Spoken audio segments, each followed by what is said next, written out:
ಮಾನ್ಯ ಬಂಧುಗಳೇ, ಒಳ ಮೀಸಲಾತಿ ಜಾರಿಗೆ ತರಬೇಕು ಅಂತೇಳಿ ಈಗಾಗಲೇ ಬೀದಿ ಬೀದಿಗಳಲ್ಲಿ ಹೋರಾಟ ನಡೀತಾ ಇದೆ. ಆದ್ರೆ ಬಿಜೆಪಿ ಸರ್ಕಾರ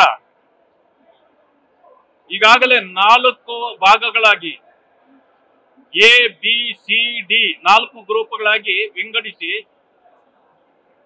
ಎ ಗ್ರೂಪ್ಗೆ 6%, ಬಿ ಗ್ರೂಪ್ಗೆ 5.5%, ಸಿ ಗ್ರೂಪ್ಗೆ 4.5% ಮತ್ತು ಡಿ ಗ್ರೂಪ್ಗೆ 1% ಮೀಸಲಾತಿಯನ್ನ ಕೊಡಲಾಗಿತ್ತು. ಆದ್ರೆ ಇದನ್ನ ಕಾಂಗ್ರೆಸ್ ಸರ್ಕಾರ ಒಪ್ಪದೆ ಕೋರ್ಟಿನ ಆದೇಶ ಬಂದು 1 ವರ್ಷವಾದರೂ ಕೂಡ ಇದುವರೆಗೂ ಕೂಡ ಮೀನಾಮೇಷ ಎಣಿಸ್ತಾ ಜಾರಿಗೆ ಕೊಡಿಸದೆ ದಲಿತ ಸಮುದಾಯಗಳಿಗೆ ಅನ್ಯಾಯ ಮಾಡ್ತಾ ಇರತಕ್ಕಂಥದ್ದು ಎಲ್ಲರಿಗೂ ಗೊತ್ತಿದೆ. ಆ ಕಾರಣಕ್ಕಾಗಿ ಇವತ್ತು ಬೀದಿ ರಂಪ ಆಗ್ತಕ್ಕಂಥ ಸಂದರ್ಭಗಳು ಹೆಚ್ಚಾಗಿಬಿಟ್ಟಿದೆ. ಎಲ್ಲರೂ ಕೂಡ ಬೀದಿಯಲ್ಲಿ ಇವತ್ತು ಹೋರಾಟಕ್ಕೆ ಯಾವ ಪರಿಶಿಷ್ಟ ಜಾತಿಗಳು ಯಾವಾಗಲೂ ಕೂಡ ಸೌಮ್ಯವಾಗಿರ್ತಿದ್ವೋ ಅವರೆಲ್ಲರೂ ಆಕ್ರೋಶಗೊಂಡು ಬೀದಿಗೆ ಬಂದು ಹೋರಾಟ ಮಾಡತಕ್ಕಂಥ ಪರಿಸ್ಥಿತಿಯನ್ನ ಕಾಂಗ್ರೆಸ್ ಸರ್ಕಾರ ಇವತ್ತು ಹುಟ್ಟು ಹಾಕಿದೆ. ಅದರಲ್ಲೂ ಕೂಡ ಇವತ್ತು ಮೋಹನ್ ದಾಸ್ ಅವರ ಆಯೋಗ ರಚನೆ ಮಾಡಿ 5 ಗ್ರೂಪ್ಗಳನ್ನಾಗಿ ಮಾಡಿದ್ದಾರೆ.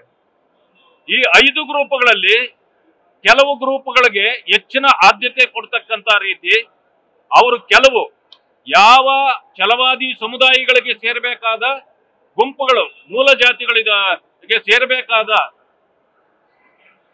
ಜಾತಿಗಳ ಹೆಸರಿತ್ತು, ಅದನ್ನ ಕೆಲವನ್ನ ತೆಗೆದು ಮಾದಿಗ ಸಮುದಾಯಕ್ಕೆ ಹಾಕಿದ್ದಾರೆ.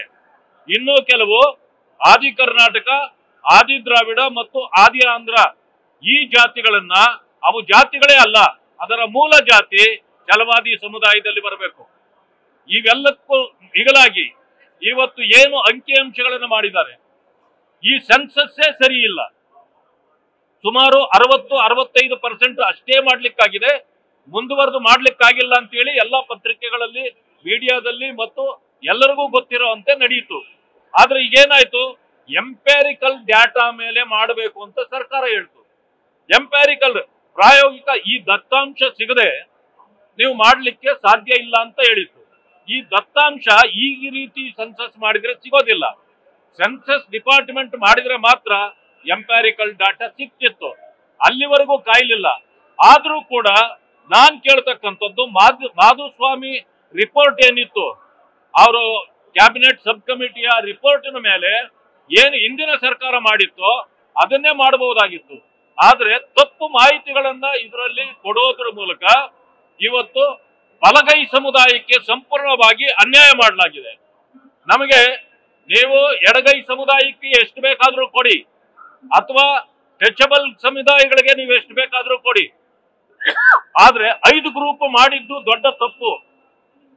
ಆದ್ರಿಂದ ಪರಿಶಿಷ್ಟ ಜಾತಿಗಳಲ್ಲಿರ್ತಕ್ಕಂಥ ಆದಿ ಕರ್ನಾಟಕ, ಆದಿ ದ್ರಾವಿಡ, ಆದಿ ಆಂಧ್ರ ಜಾತಿಗಳು ಮತ್ತೆ ಪರೆಯ ಮತ್ತು ಮುಂಡಾಳ, ಮೊಗೇರ ಇವೆಲ್ಲವೂ ಕೂಡ ರೈತ ಸಮುದಾಯದಲ್ಲಿ ಬರಬೇಕಾಗಿತ್ತು. ಅವುಗಳನ್ನು ತಪ್ಪಿಸಿ ಬೇರೆ ಬೇರೆ ಕಡೆಯಲ್ಲಿ ಹಾಕಿ ಅವರಿಗೆ ಬರಬೇಕಾಗಿರ್ತಕ್ಕಂಥ ಅಂಶಗಳನ್ನ ಇಲ್ಲಿ ಮೋಸ ಮಾಡಲಾಗಿದೆ.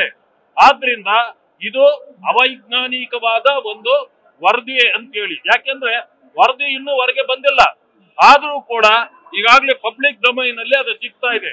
ಆದ್ರಿಂದ ನಾನ್ ಕೇಳ್ತಕ್ಕಂಥದ್ದು, ಈಗಾಗಲೇ 1 ವರ್ಷದಿಂದ ಯಾವುದೇ ಅಪಾಯಿಂಟ್ಮೆಂಟ್ಗಳಾಗ್ತಾ ಇಲ್ಲ, ಪ್ರಮೋಷನ್ಸ್ ಆಗ್ತಾ ಇಲ್ಲ.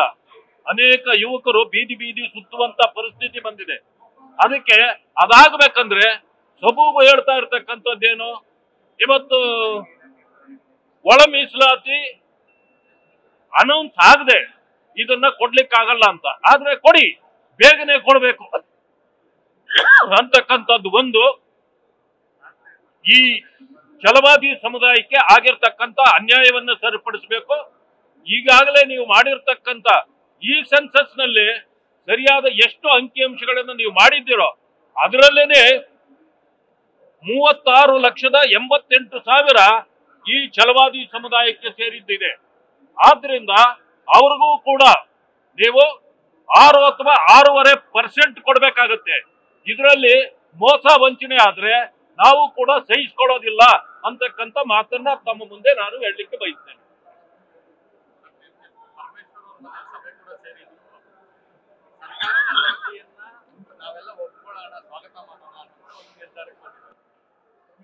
ಎಷ್ಟು ಮಾಡಿದಾರೋ ಈಗಾಗಲೇ ಸೆನ್ಸಸ್ ಅವರು ಮಾಡಿರೋ ರೀತಿಯಲ್ಲಿ ಜಾತಿ ಗಣತಿ ಅದು ಸರಿಯಾಗಿಲ್ಲ.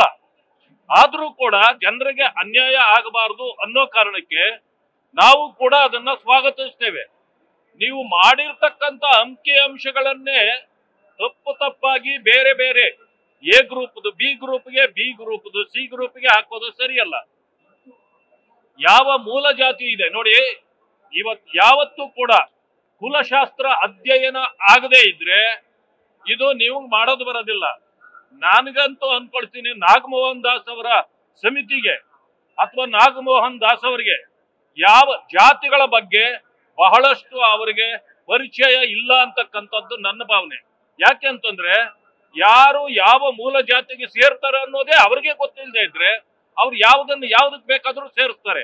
ಆದ್ರಿಂದಾಗಿ ನಾನು ಹೇಳ್ತಕ್ಕಂಥದ್ದು, ಒಬ್ಬರನ್ನ ಎತ್ತಿದ ಮೇಲೆ ಎತ್ತೋದು, ಮತ್ತೊಬ್ಬರನ್ನ ಕೆಳಗೆ ತುಳಿಯೋದು ಈ ಒಂದು ವ್ಯವಸ್ಥೆಯಲ್ಲಿ ಇದೆ.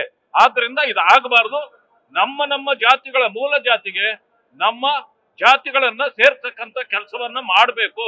ಅದರ ಮೂಲಕ ಈ ಮೀಸಲಾತಿಯನ್ನ ಆದಷ್ಟು ಬೇಗನೆ ಜಾರಿಗೆ ತರಬೇಕು ಅಂತಕ್ಕಂಥದ್ದನ್ನ ನನಗೆ ಹೇಳಲಿಕ್ಕೆ ಬಯಸ್ತೇನೆ.